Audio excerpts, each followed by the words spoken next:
So this next chapter is about the second pillar, and the second pillar is self-acceptance. So he says that without self-acceptance, self-esteem is not possible. Self-esteem is an experience, while self-acceptance is an action. It's something you have to do. I think it's a choice that you have to make about yourself. He breaks it down into 3 levels. So level 1 is to be for yourself. And how I interpreted that was, it's like having the will to live. You have to decide that you want to live, even if you have poor self-esteem. Like, you have to want to live in order to change that.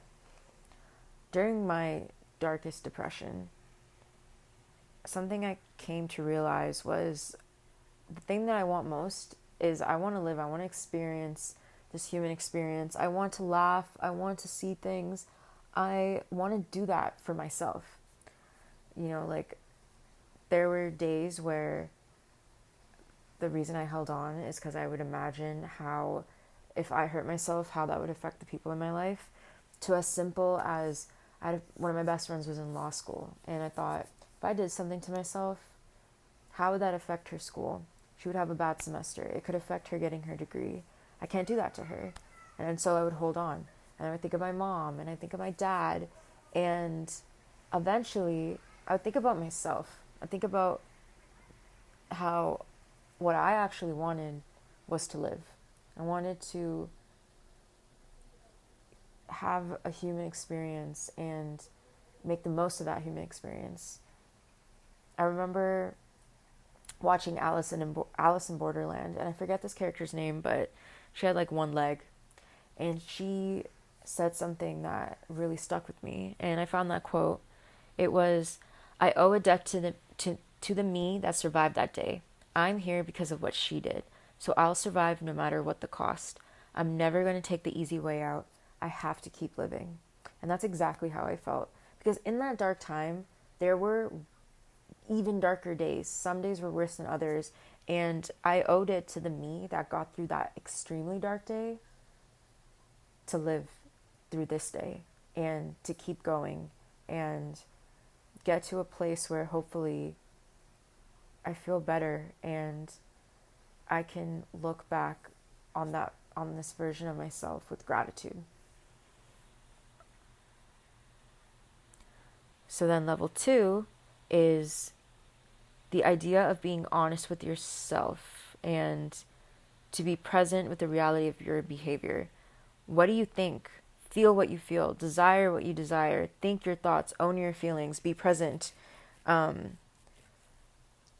way that I understood it was through my time working at a mushroom shop. I would always tell people, you got to be honest with yourself about what state you're in before you take these mushrooms.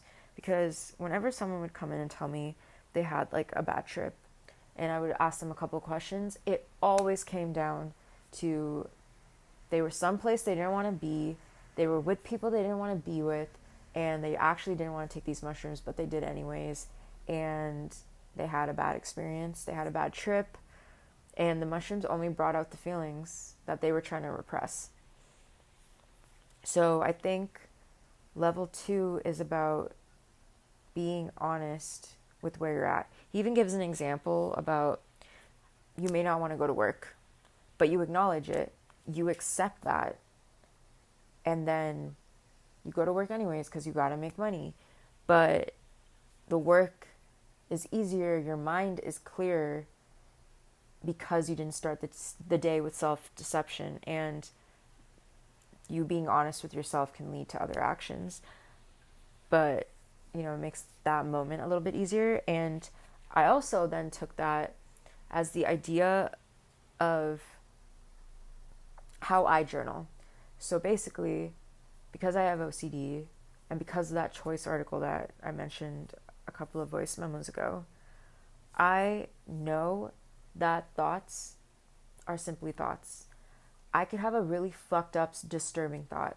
Like the friend that that ghosted me, I want her hair to get matted and for her to shave her fucking head.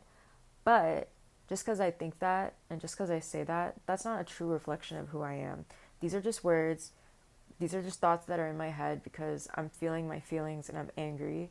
And when I write in my journal, I let myself be completely deranged because it's just a thought. It doesn't reflect who I actually am. And it would be incorrect for someone. First of all, it's incorrect for someone to read my fucking personal journal. But if someone did, they should know that that's not me. Like, this is just me getting the muck out of my head. And allowing, accepting that, accepting that I am having these thoughts and letting them flow through me will allow me to get to who I really am. And, you know, I remember this like one lady on YouTube described like journaling like this as as cleaning your windshield, getting rid of all the leaves and the dead bugs and the dirt and the grime so you can see through the windshield clearer. And I think that's what level 2 is about. Level 3 is about compassion. It's understanding the context to further level 1 and 2 so that you can actually change your behavior. So let's say you did something bad.